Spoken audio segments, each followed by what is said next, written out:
इसलिए इस क्षेत्र को सरस्वती तीर्थ संगम भी कहा गया है।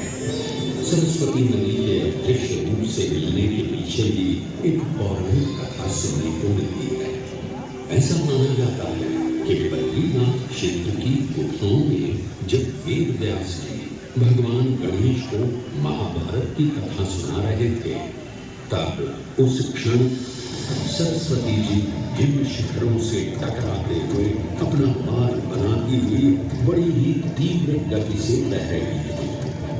सरस्वती नदी के इस तेज बहाव से उत्पन्न होने वाली तेज ध्वनि वेद व्यास जी का ध्यान भंग कर रही थी। इसलिए महर्षि वेद व्यास जी ने सरस्वती जी से वेग और ध्वनि को कम करने का आग्रह किया, परंतु उनके अनुरोध उपरांत भी जब सरस्वती नदी के वेग एवं ध्वनि में कोई कमी नहीं हुई, तो उन्होंने क्रोधित होकर सरस्वती जी को श्राप दे दिया और कहा कि वे अब धरती के भीतर यानी कि पाताल लोक में।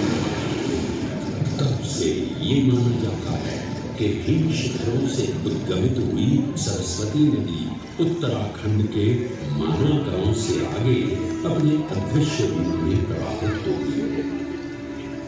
आगे चलकर यही अदृश्य रूपी मां सरस्वती प्रयागराज में गंगा एवं यमुना नदी से मिलकर त्रिवेणी संगम को पूर्ण करती है। ये प्रयाग नगरी पवित्रता का उद्गम है, जिसके अंश हमें वेदों एवं पुराणों में भी मिलते हैं, जिनमें वर्णित है सुरों असुरों द्वारा हुआ समुद्र मंथन।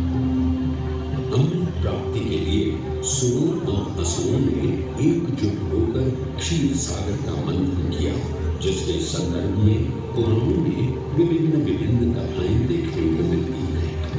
उन्हीं कथाओं में एक कथा महर्षि दुर्वासा और इंद्रदेव से संबंधित है। इस कथा के अनुसार ऋषि दुर्वासा ने इंद्रदेव से प्रसन्न हो उन्हें पारिजात पुष्पों की एक दिव्य माला भेंट की, जिसे इंद्रदेव ने साधारण पुष्पों की माला समझ स्वयं धारण न कर उसे अपने वाहक गजराज ऐरावत के मस्तक पर रख दिया।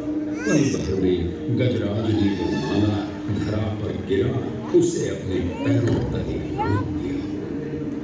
ऋषि दुर्वासा से ये अपमान सहन न हुआ और उसी क्षण